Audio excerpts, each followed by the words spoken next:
এই জগতে একমাত্র হরিচাঁদ ঠাকুর ছাড়া আমাদের আর কেউ নাই। প্রাণ খুলে একবার দয়াল হরিচাঁদকে ডাক, এই হরিচাঁদ ছাড়া আমাদের উদ্ধার করবার আর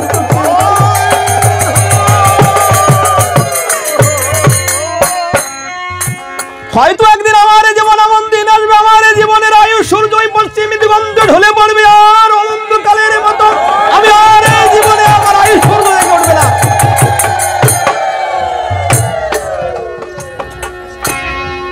তাই উপস্থিত সকলকে আমি আবার প্রণাম করি। হরিচাঁদ, গুরুচাঁদ, তারকচাঁদ, গোলক তারক, ক্ষীরামন, মহানন্দ, দশরথ, মৃত্যুঞ্জয়, অশ্বিনী বদন, গোপাল সাধু, এই হরি নামের তরি বাইতে যে কজন এসেছিলেন কারোর থেকে কেউ কম নয়।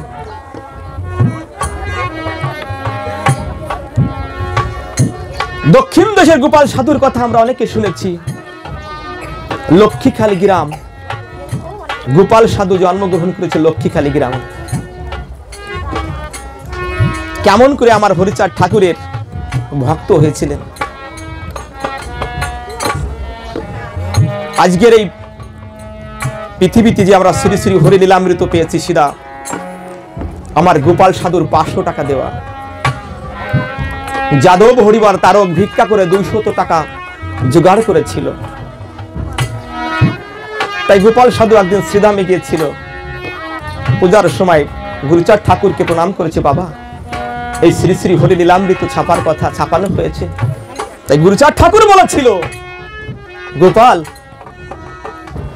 অর্থের অভাবে লীলামৃত ছাপা হয় নাই।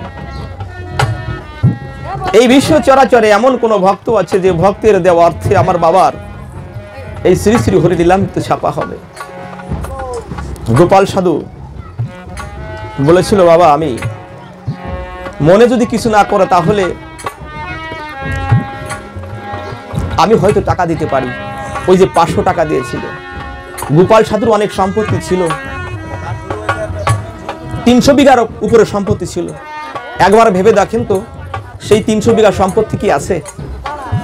কিন্তু আমার গোপাল সাধুর ওই 500 টাকার বিনিময়ে শ্রী শ্রী হরি লীলামৃত এই বিশ্বের বাজারে আজও ভেসে বেড়াচ্ছে।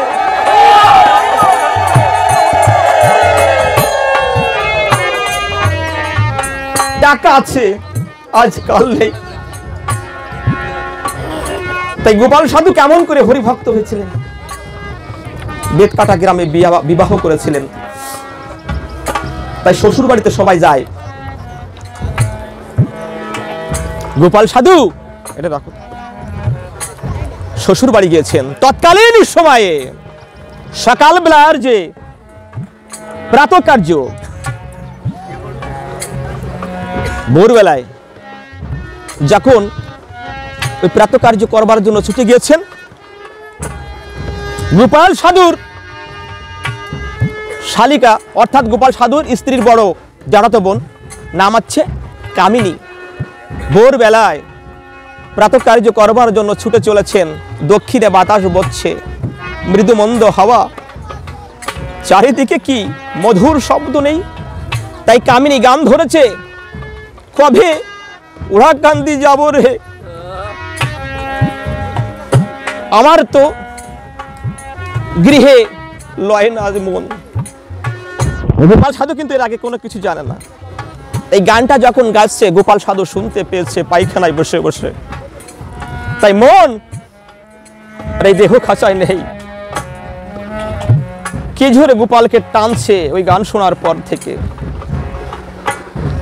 তাই গোপাল সাধু যখন প্রাতঃক্রিয়া শেষ করে চলে এসেছে, কামিনীকে বলছে, দিদি তুমি এই গান কোথায় পেয়েছো? আর এই গান কার উদ্দেশ্যে গাভা? আর এই গান কারা করে? তুমি আমাকে একবার সেখানে নিয়ে যাবা। তখন বলে, সিধা মুরাকাদি হরিচাঁদ ঠাকুর অবতীর্ণ হয়েছে, তার সুযোগ্য পুত্র গুরুচাঁদ ঠাকুর এসেছে। সেই গান এই মতুয়ারা করে। তাই গান যখন হচ্ছিল, চারিদিকে নিস্তব্ধ হয়ে গেল, পাখিরা পর্যন্ত সারা শব্দ নেই। গোপাল সাধু মনের উল্লাসে, প্রেমের মানুষে ভাবে, কোন দেশে সে আমার মনের মানুষ, সেই মনের মানুষ আমাকে টানছে, আমার এই দেহ মন প্রাণ তার চরণে সমর্পণ না করতে পারলে আমার এই দেহ, আমার এই তাপিত অঙ্গ শীতল হবে না। গুরুচাঁদ ঠাকুর ভাবে মনে মন, দক্ষিণ দেশে আমার বাবার নাম কখনো প্রচার হয় নাই, তাই ওই দক্ষিণ দেশ থেকে কোনো ভক্ত আসে না। তাই বানিয়ারি গ্রামে দেবীচাঁদ নামে একজন গোপাল সাধুর গুরুদেব দেবীচাঁদ, গুরুচাঁদ ঠাকুর ডাক দিয়ে বলে, দেবী, দক্ষিণের দেশে বাধার দেশে আমার বাবার নাম পৌঁছবে না, এমন কোনো ভক্ত নেই। সেই ভক্ত যে এই শ্রীধামে এসে আমার বাবার নাম সেই ভক্তের দ্বারাই ওই দক্ষিণ দেশে ওই বাধাবনে প্রচার হবে, খুঁজে পাচ্ছ। তাই দেবীচাঁদ ঘুরতে ঘুরতে যখন গিয়েছিল একটা অনুষ্ঠানে, আজকে যেরকম হরিসভা হচ্ছে, গোপাল সাধু এমনি ভাবে বসে আছে ভক্তের মাঝে। দেবীচাঁদের এমন ঐশ্বরিক ক্ষমতা ছিল, যেখানে যাইতো, যেখানে কথা বলতো, যেখানে বসিত, সেই জায়গার মানুষ মতুয়া হয়ে যেত। তাই দেবীচাঁদের কথা শুনে গোপাল সাধু উন্মাদ হয়ে যায়, বলে, বাবা, যে মানুষটির কথা তুমি বলেছ, সেই মানুষটা দেখবার জন্য আমার প্রাণ পাখি উড়ে যাচ্ছে, আমাকে শীঘ্র করে সেই মানুষটির কাছে নিয়ে যাবে। সেই মানুষটি আর কে? গুরুচাঁদ ঠাকুর। আজ এই গৃহস্বামীর বাড়িতে হরিবোল হরিবোল বলতে পারছি, কিন্তু একটা সময় হরিবোল বলা যেত না। এই হরিবোল বললে মার দেওয়া হতো। সেই দিনটা 212 বছর আগে। একবার ভেবে দেখেন, ভগবানকে ডাকবার অধিকার ছিল না। আমি যাকে ভালোবাসি সে যদি আমাকে ভালো না বাসে, তাহলে দুজনের মধ্যে যে বাসা বাঁধা হয়, ওই বাসা হয় না। একতরফা ভালোবাসলে দুজনের ভিতরে দেওয়াল থেকে যায়।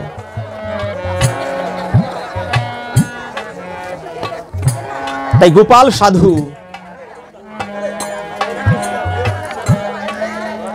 দেবীচাঁদকে সঙ্গে নিয়ে সিধা মুরাক্কাদি গেল। তখন গুরুচাঁদ ঠাকুর বলছে, গোপাল রে,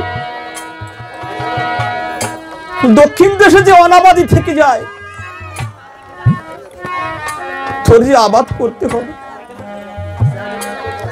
আমার পিতা বলেছিল, গৃহের গরু যত বাহির করিয়া, ধেনু বৎস বলদ লইল চালাইয়া, এক বন্ধ জমি 2 বিঘা পরিমাণ, বহুদিন সে জমিতে নাহি হয় ধান।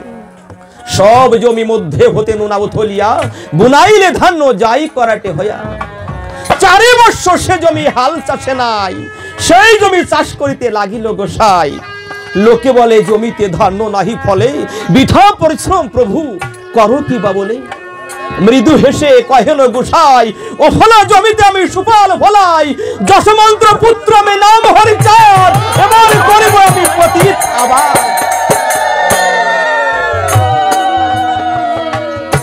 গোপাল, আমার বাবা তো পতিত আবাদ করতে ছিল, তোর এই বাধা বলে যে পতিত রয়ে যাবে,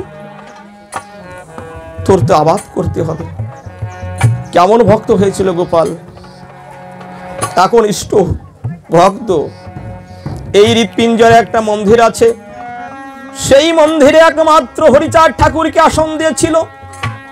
উচ্চ ঈশ্বরে শুধু হরিবোল হরিবোল বলতো, আর চোখের জলে বক্ষ ভেসে যেত। তার মনে বাসনায় অন্য চিন্তা ধ্যান তপস্যা কিছুই ছিল না। আজকে যেমন আমার মা মাসিরা এখানে বসে আছে, একটা সময় এই আমার এই মাদেরও এমনি ভাবে বসার অধিকার ছিল না। তাই দয়াল হরিচাঁদ ঠাকুর যখন আসলেন, একটা বাতাবরণ করলেন। সেই বাতাবরণে নারী পুরুষ সবাই মিলে এক হরিনাম গাইলেন। এইসব দেখে কুচক্রী মহল ভাবে মনে মন, এইবার বুঝি সমাজটা যাবে রসাতল। নারী পুরুষ মিলে এক জায়গায় বসে প্রেম প্লাবন যখন আসে একে অপরের দিকে ঢলে পড়ে। কে নারী আর কে পুরুষ থাকে না ভেদাভেদ। তাই গোপালকে জব্দ করবার জন্য নায়েবের কাছে কেস দিয়েছিল। ইতিমধ্যে গোপালের বাড়ি দেবীচাঁদ আসলেন, কায়দা পাঠিয়ে দিয়েছে, গোপাল তোমার নামে ডিগ্রি হয়েছে, কেস হয়েছে, নায়েবের কাছারিতে তোমাকে যেতে হবে এবং তোমার গৃহ আঙ্গিনায় যে গুরুদেব আছে গুরুদেবকে সঙ্গে করে নিয়ে যেতে হবে। গোপাল বলে আমি একা যাব, কর্তা যাবে না। কর্তা মানে গুরুদেবকে বলছে কর্তা যাবে না, আমি একা যাব। জেল হোক জরিমানা হোক আমার হবে, যা কিছু আমার হবে, আমার গুরুদেব যাবে না। কুচক্রী মহল মনে মনে ভাবে গোপাল সাধু যখন ওই নায়েবেতি কাছারিতে যাবে তখন ফিরে আসার সময় ওকে একেবারে অনন্তকালের মতো মেরে দেওয়া হবে। খালের এপার আর ওপার মাঝখানে বাঁশ দিয়ে আছে 4-5টা, ওই বাঁশের পর দিয়ে আসা যা করে লোকজন, এপারে আছে ওপারেও আছে। গোপাল সাধু গুরুদেবকে প্রণাম করে ছুটে চলে নায়েবের কাছে। গোপাল সাধুর স্ত্রীর নাম কাঞ্চন দেবী। গোপাল সাধুর 2টো সন্তান, ছোট ছোট, মেয়ে একটা ছিল। হরিবোল হরিবোল বলতে বলতে চোখের জলে বুক ভেসে যাচ্ছে, আর নায়েবের কাছারিতে রওনা দিয়েছে। তাই দেবীচাঁদ কাঞ্চন দেবীকে বলছি, এই জগতে একমাত্র হরিচাঁদ ঠাকুর ছাড়া আমাদের আর কেউ নাই। তাই মা প্রাণ খুলে একবার দয়াল হরিচাঁদকে ডাক, এই হরিচাঁদ ছাড়া আমাদের উদ্ধার করবার আর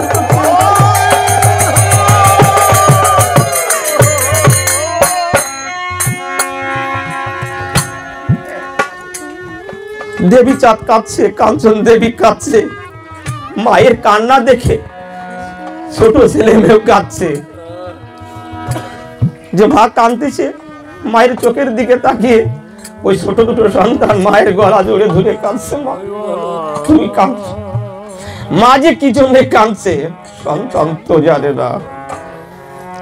তোর বাবা গিয়েছে নায়েবের কাছে, হয়তো ফিরে আসতেও পারে না আসতেও পারে, কুচক্রী মহল মেরে ফেলে দিতে পারে মনে মনে ভাবে। তাই নায়েবের কাছারিতে গিয়ে প্রণাম করে বলে আমাকে কি জন্য স্মরণ করেছো? ওখানে একটা কথা বলেছো, আমার কি অপরাধ? তো বলেছে গোপাল তোমার অপরাধ, তুমি এই মা বোনদের নিয়ে যে হরিবোল হরিবোল করে বেড়াবে এইটাই তোমার বড় অপরাধ। একবারে ভেবে দেখুন তৎকালীন সময় এই হরিবোল বলা যেত না।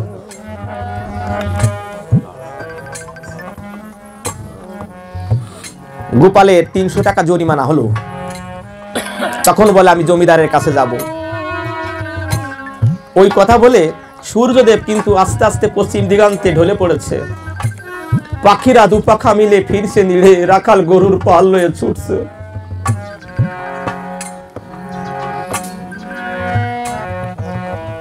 তখন গোপাল সাধু হরিবল বলতে বলতে যখন রওনা দিয়েছে, দেবীচাঁদ কাঞ্চন দেবীর কান্নার দাহিকা শক্তির বলে আমার হরিচাঁদ ঠাকুর এসেছিল ওই খাল পাড়ে। এই পারের লোক আর ওই পারে 2 ভাগে ভাগ ছিল। এপার দিয়ে যখন গোপাল যাবে ওই পারের লোককে ডাক দেওয়া হবে, আর এই পার দিয়ে গেলে এই পারের লোক ওই পারের লোককে ডাক দিয়ে গোপালকে ওখানে বেদম প্রহার করবে, মেরে ফেলে দেওয়া হবে। তাই এই পারের একজনের রূপ ধারণ করে ওপারে গিয়ে বলছে তোমরা এখানে দাঁড়িয়েছ, গোপাল পার হয়ে ওই পার দিয়ে যাবে, শীঘ্র ওই পারে চলো। এই কথা বলে যখন চলে আসলো আমার ঠাকুর কিন্তু অদৃশ্য হয়ে গেল। ওই পারের লোক এই পারে এসে বলছে তোমরা আমাদেরকে ডাক দিয়েছো? এরা বলছে না না আমরা তো ডাকিনি, মিথ্যে কথা বলছো। এরা বলছে তুমি ডাক দিয়েছ, এরা বলছে না আমরা ডাকিনি। এইভাবে যখন ওখানে কথোপকথন হলো, গোপাল সাধু এই পার দিয়ে হরিবোল বলতে বলতে গৃহে প্রবেশ করিল। বাড়ি গিয়ে দেখে দেবীচাঁদ তার স্ত্রী চোখের জলে বুক বেঁচে যাচ্ছে, কোলের সন্তানটাও কাঁদছে। তাই সন্তান দুটোকে কোলে করে জড়িয়ে ধরে বলছে, হে দয়াল, তোমাকে ভালোবাসার পরে এইভাবে আমার জীবন যাবে, আমি মরে যাব, কিন্তু তোমাকে আমি কোনোদিন ভুলে যাব না, তোমার এই আদর্শ থেকে আমি কোনোদিন ভুলে যাব না। দয়াল, তুমি আমাকে শক্তি দিও, যে কদিন এই মর্ত ধামে থাকি আমি যেন তোমাকে তোমার মনের মতো করে ডেকে যেতে পারি।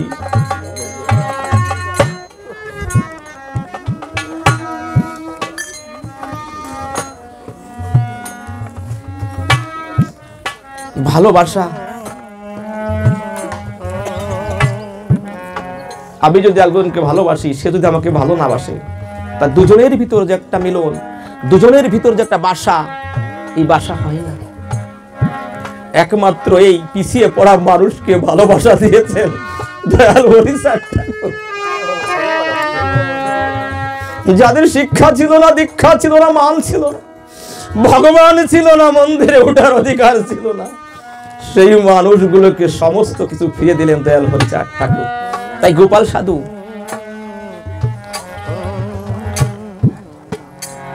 ভাবলেন, যে দেশে মোর মনের মানুষ, এই না দেশে যাব।